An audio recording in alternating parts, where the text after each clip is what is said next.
Olá, boa noite. Seja bem-vinda. Hoje você vai entender de forma simples e prática como adaptar os estímulos para os dias difíceis. Porque tem dia que o mel falta, mas ainda assim a abelha ela segue. E tem mãe que segue mesmo sem mel, sem cama, sem respiro, segue do jeito que dá. Essa aula é a de número 4 de uma sequência de aulas que vão acontecer todas as quartas-feiras, no horário de Brasília. Bom, meu nome é Iramira, sou psicopedagoga e atuo exclusivamente com crianças autistas há mais de 7 anos. E estou aqui para levar conteúdo de valor para as mães de autistas que querem compreender, estimular e alcançar autonomias nos seus filhos em casa, independente do grau de suporte. E aí, entrando nesse nosso tema de hoje, que fala dos dias difíceis, talvez você já tenha pensado, eu só queria um banho sem pressa, eu só queria ficar lá ó, pelo tempo que for preciso. Ou férias, te desejo tanto. Mas e aí? Qual é a mãe que tira férias do seu filho? Sabe, com esses questionamentos, está tudo bem. A gente precisa entender que nós não somos uma máquina, mas quando o corpo pede descanso, ainda assim o filho precisa da nossa presença. Mesmo que cansada, mesmo com tantas coisas na cabeça, você vai estar ali presente para o seu filho. Por isso, aqui vão formas reais de manter esses estímulos sem se levantar da cama e sem perder o vínculo. Sabe? Vai ser mais ou menos aquele famoso dia em que a mãe adoece. E isso pode acontecer, isso é natural, isso é coisa do corpo. E nessas situações, o melhor a se fazer é criar maneiras de estímulos, mas que demandem pouca energia, sabe? Para você se poupar mesmo, mas sem deixar de estimular a sua criança. E aí eu vou te dar alguns exemplos.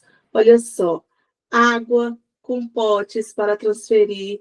Também não precisa ser a água, pode ser feijão, pode ser grãos de arroz ou de macarrão, onde a criança vai pegar um pote e vai fazer a transferência para o outro. Ali ela vai estar brincando, mas também ela vai estar trabalhando a coordenação e o foco. Outra situação é você colocar corante na água ou sucos naturais. Essa é uma outra forma de estímulos que eleva a mágica visual e o relaxamento nas crianças autistas. Elas ficam apaixonadas com aquela imensidão de cores, de reflexos, enfim. E você sabia que você pode estimular seu filho enquanto estão sentadinhos ou deitados no sofá? E aí você me pergunta, como?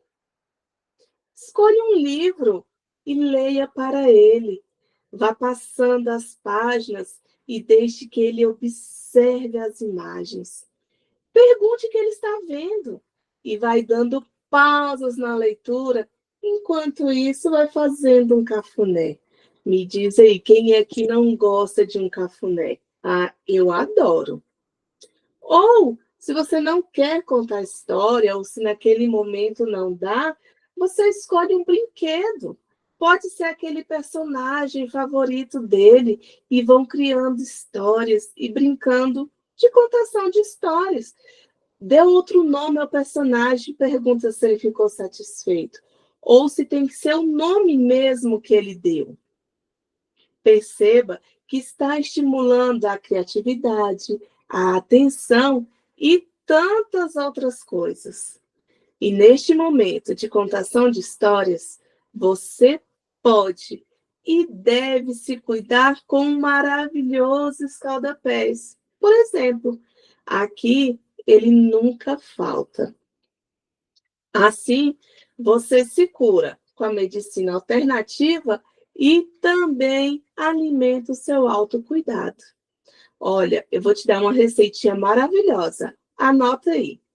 Você vai pegar uma quantidade, mais ou menos 1 litro ou 2 de água e vai colocar para ferver. Enquanto a água está lá fervendo, você vai separar uma bacia. Você vai colocar um pouco de sal grosso, um copo de vinagre de maçã, um pouquinho de álcool e vai despejar essa água quente.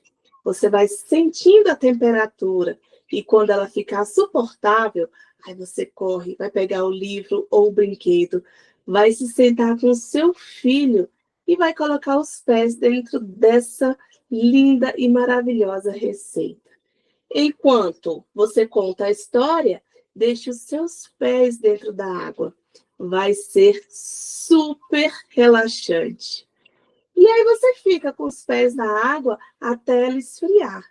Depois você vai retirar, vai secar bem direitinho e vai colocar uma meia. E aí você vai aproveitar esse momento e vai ensinar para sua criança sobre a importância de se amar e amar o outro, amar quem está do seu lado.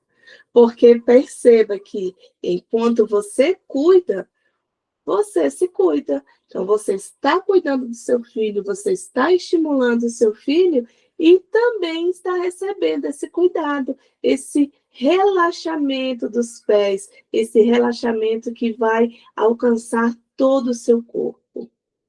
E aí, nós temos muitas coisas para falar.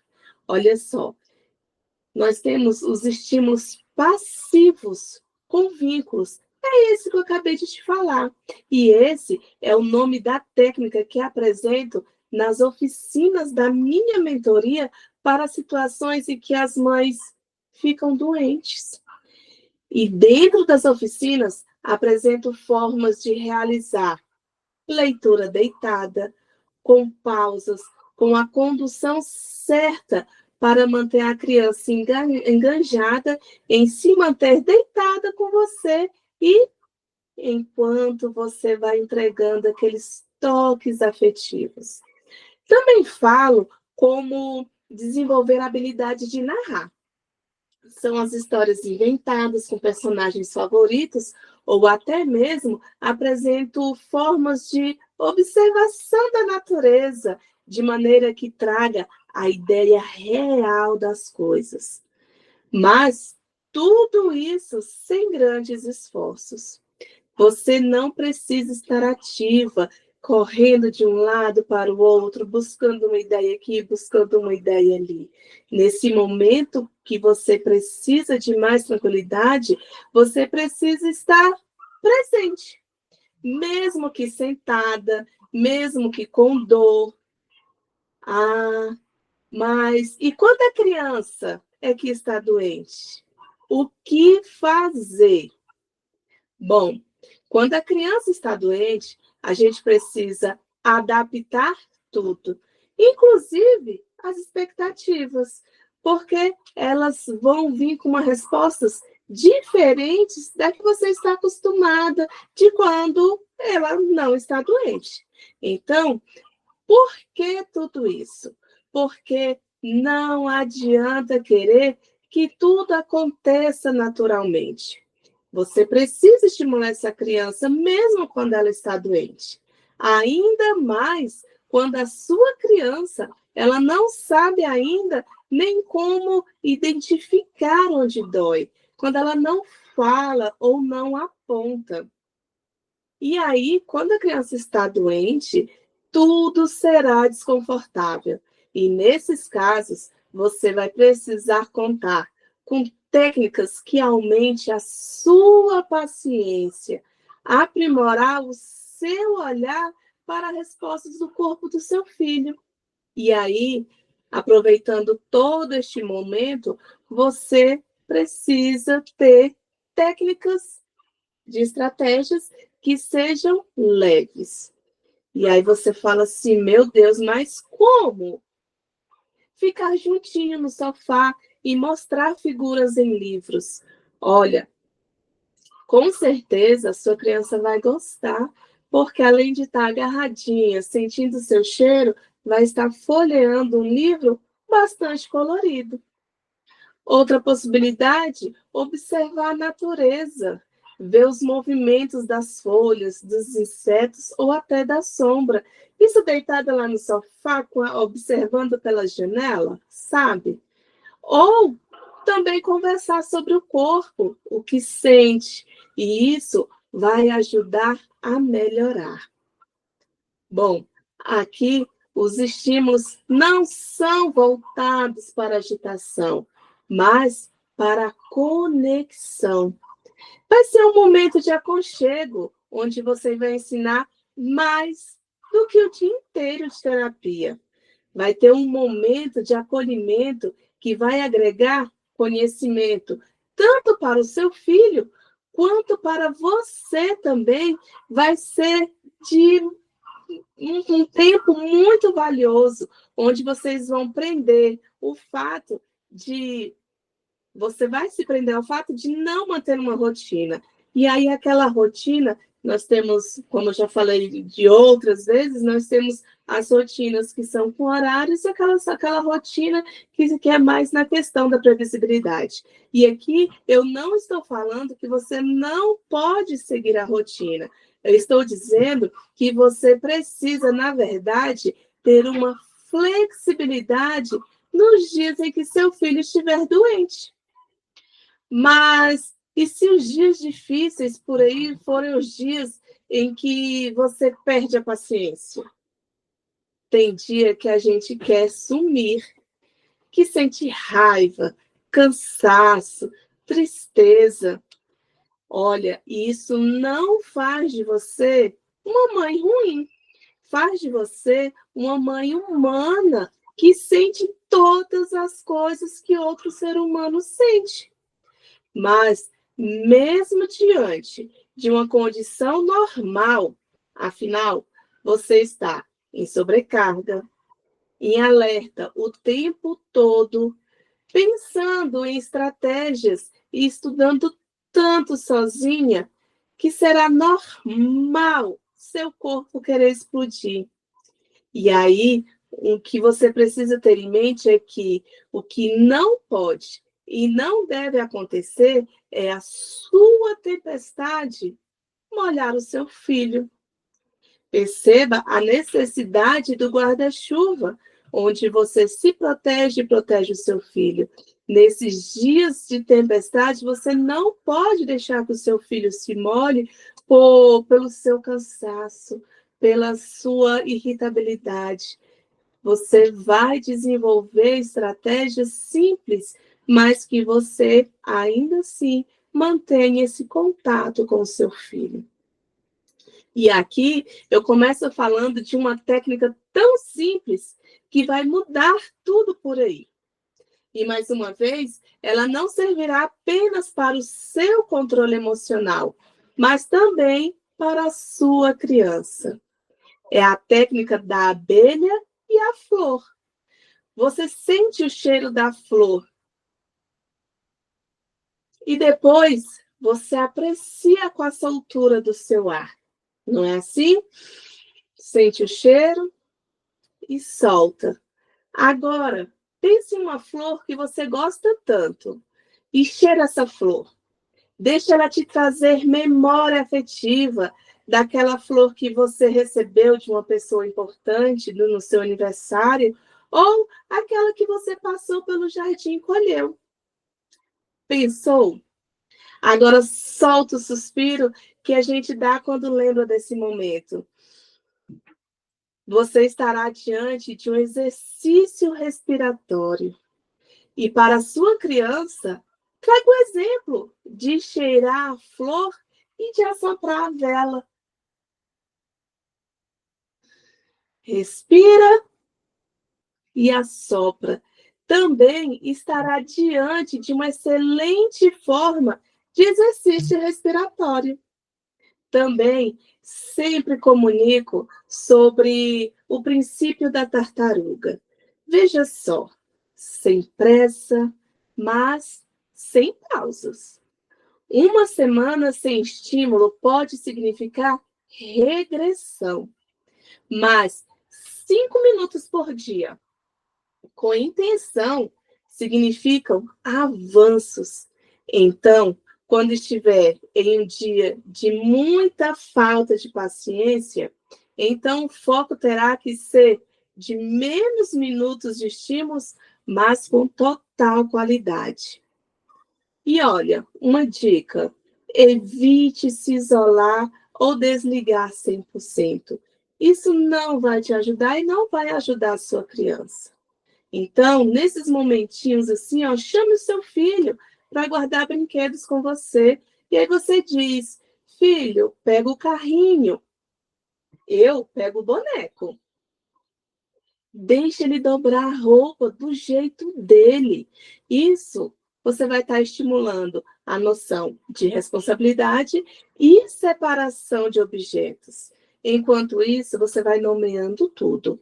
Vai falando a cor, a forma, o tamanho, vá demonstrando emoção.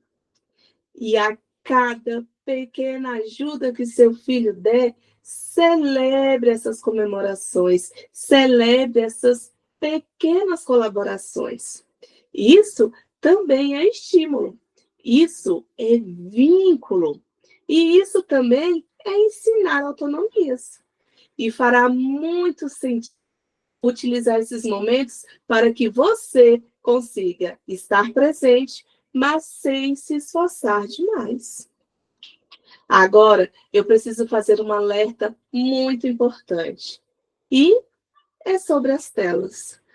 Em dias de doenças e falta de paciência, muita gente pensa: ah, hoje eu só quero silêncio. Ah, vou dar o celular. E às vezes a gente dá mesmo. A gente está tão assim, topado, que a gente quer um minutinho de paz, um minutinho de sossego, e a gente entrega. Mas deixa eu te dizer uma coisa com todo carinho. A tela não é inimiga, mas ela precisa de estratégias. Quais são os riscos do uso indiscriminado? Aquele uso que você entrega o celular para o seu filho e deixa ele lá passando de um vídeo para o outro, sem controle, sem terminar um vídeo, por exemplo. Você vai estar contribuindo para o excesso de dopamina, que vai gerar irritação e agitação. A irritabilidade, por exemplo, também vai gerar aquela sobrecarga sensorial, aqueles estímulos de luzes, de sons, e isso vai contribuir para as birras e também para a dificuldade de sono. Vai dar aquela sensação do cérebro cansado, que vai ter a dificuldade de concentração nos dias seguintes. Então, a tela ela não é prejudicial só naquele momento ou naquela noite, mas ela vai trazer toda essa sobrecarga em dias posteriores. E aí, a tela ela pode ser aliada, mas ela jamais tem que ser uma substituta do vínculo. Esse vínculo, esse afeto é entre você e o seu filho. Ele não pode ser quebrado. A criança, ela precisa saber que a mãe está ali, mesmo que cansada, mesmo que calada. E existem mecanismos de escolhas inteligentes dos conteúdos que você vai permitir para, mais uma vez, ter entrega de desenvolvimento. Então, as telas te ajudam, mas elas também, em excesso e sem mecanismos, você pode deixar a tela e ela vai ser prejudicial. Mas quando ela vem com ensinamentos, quando você direciona o que o seu filho vai assistir, aí sim você pode ajudar no desenvolvimento. Então, fique esperta. certo? Você aprendeu hoje que até nos dias mais difíceis é possível manter um vínculo e um estímulo. Seu filho, ele não precisa de você perfeita, ele precisa de você com intenção. Olha só, perceba que lá no início eu falei sobre a abelha. Então, quando a abelha ela não encontra a flor, ela ainda assim sai voando, sai procurando, porque ela sabe que parar não é uma opção. E eu desejo que você consiga compreender, estimular e alcançar autonomias para a sua criança em casa e em todas as situações. E em todas as situações mesmo. Quando estiver cansada, quando não estiver cansada, quando você tiver 100% no seu criativo, quando não estiver, em todas as situações mesmo. Bom, e na nossa próxima aula, que vai acontecer na próxima quarta-feira, às 20 horas, no horário de Brasília, nós vamos falar sobre as telas e o autismo. Nossa, um assunto que divide muito opiniões, mas que precisa ser discutido com muito cuidado, para não gerar culpa, mas ensinar estratégias para o seu uso. Nós vamos entender o que as telas causam no cérebro da criança autista. Nós vamos também compreender como transformar o tempo de tela em oportunidade e quando elas podem sim ser aliadas. Então, caso você ainda não esteja inscrita para participar das aulas no ao vivo, vai lá no Instagram agora, clica no link da biografia, encontra o link aula semanal e se cadastre para ser avisada antes e receber o link de acesso assim que a live começar. Bom, e se você já está inscrita, vai lá no Instagram e me manda um direct falando o que você achou. Ou, se tiver alguma dúvida, escreve também que eu vou te responder. Bom, por hoje é isso. Nos encontramos na próxima semana. Do mais, um abraço, fiquem bem e até breve.